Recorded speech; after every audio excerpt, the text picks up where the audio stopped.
ഒരു കൃത്യമായ കണക്ക് കിട്ടുമെന്നും താങ്കൾ പറഞ്ഞു. അങ്ങനെ കണക്കെടുത്തതിന് ശേഷം ഇപ്പോൾ ഈ പുനരധിവസിപ്പിക്കേണ്ട ആളുകളുടെ കാര്യത്തിൽ ഇൻഡിവിജ്വലായി ഓരോരുത്തരുടെ ആവശ്യവും കൂടി പരിഗണിക്കും, അല്ലെങ്കിൽ ഓരോ കുടുംബത്തിൻ്റെ ആവശ്യവും കൂടി പരിഗണിച്ചുകൊണ്ടുള്ള നടപടികളിലേക്ക് പോകുമെന്ന് പറയുമ്പോൾ ചിലരൊക്കെ ഒരുപക്ഷെ ഇപ്പോൾ പുത്തുമലയിൽ ഉണ്ടായ സമയത്ത് നമുക്ക് ചില ആളുകൾ ഒരു തീരുമാനമെടുത്തിരുന്നു, അവർക്ക് ലഭിക്കാനുള്ള കോമ്പൻസേഷൻ ലഭിച്ചാൽ മതി, ഈ പുനരധിവസിപ്പിക്കാനുള്ള ഭൂമിയും വീടും ഒക്കെ അവർ സ്വയം കണ്ടെത്താം എന്നുള്ള ഒരു സംഗതി അവർ ഒരു നിലപാടെടുത്തു. അത് ആ നിലയ്ക്ക് സർക്കാർ അത് അങ്ങനെ ചെയ്യുകയും ചെയ്തിട്ടുണ്ട്. ഇവിടെയും ആ ഒരു നിലപാട് സ്വീകരിക്കുമോ വേണ്ടി വന്നാൽ? അല്ല പ്രമോദ്, ഇപ്പം അതിനെക്കുറിച്ച് ഒരു അഭിപ്രായം ഞാൻ പറയാത്തത് എന്താണെന്ന് വെച്ചാൽ ആ വിധത്തിൽ മനസ്സോടിക്കുന്ന ഒരു ഘട്ടം ഉണ്ടായിട്ടില്ല. ഈ സംഭവ സ്ഥലത്ത് നിൽക്കുമ്പോൾ നമ്മുടെ മനസ്സും തേങ്ങലുകളുടെ ഏറ്റവും ഉന്നതിയിലാണ്. കാരണം കാണാൻ കഴിയാത്ത വിധത്തിലുള്ള കാഴ്ചകൾ ഓരോ നിമിഷവും കണ്ടുകൊണ്ടിരിക്കുകയാണ്. അപ്പോൾ ഏറ്റവും പ്രധാനം ഇതിൻ്റെ ഒരു സ്ട്രാറ്റജി തയ്യാറാക്കണം.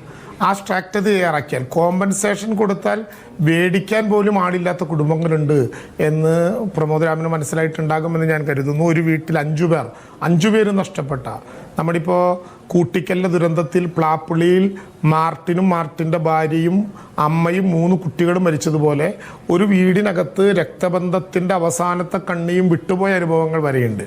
അപ്പം നമുക്ക് തുറന്ന മനസ്സോട് കൂടിയിട്ടുള്ളൊരു പാക്കേജ് ആയിരിക്കും. ഗവൺമെൻറ്റിൻ്റെ ലക്ഷ്യം ഇവരെ മുഴുവൻ രക്ഷപ്പെടുത്തണമെന്നാണ്.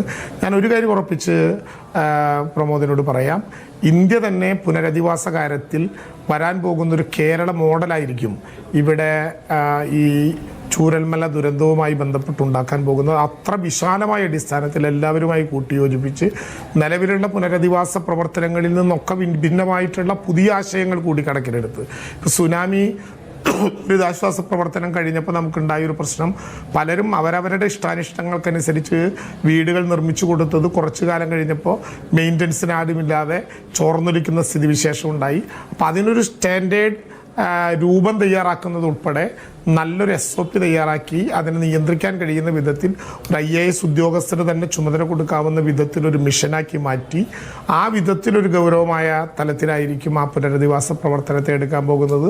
അത് കേരളത്തിൽ വീണ്ടും ഒരു കേരള മോഡൽ ഉണ്ടാക്കുന്ന വിധത്തിൽ പുനരധിവാസത്തിനൊരു കേരള മോഡലായിരിക്കും ചൂരൽമലയിൽ ഉണ്ടാക്കാൻ പോകുന്നത്. വളരെ നന്ദി മിനിസ്റ്റർ സംസാരിച്ചതിന്. തീർച്ചയായിട്ടും ഇതൊരു വളരെ പ്രധാനപ്പെട്ട പ്രഖ്യാപനമാണ്. പുനരധിവാസത്തിൻ്റെ ഒരു കേരള മോഡലാണ് സൃഷ്ടിക്കാൻ സർക്കാർ തീരുമാനിച്ചിട്ടുള്ളത് എന്നത്.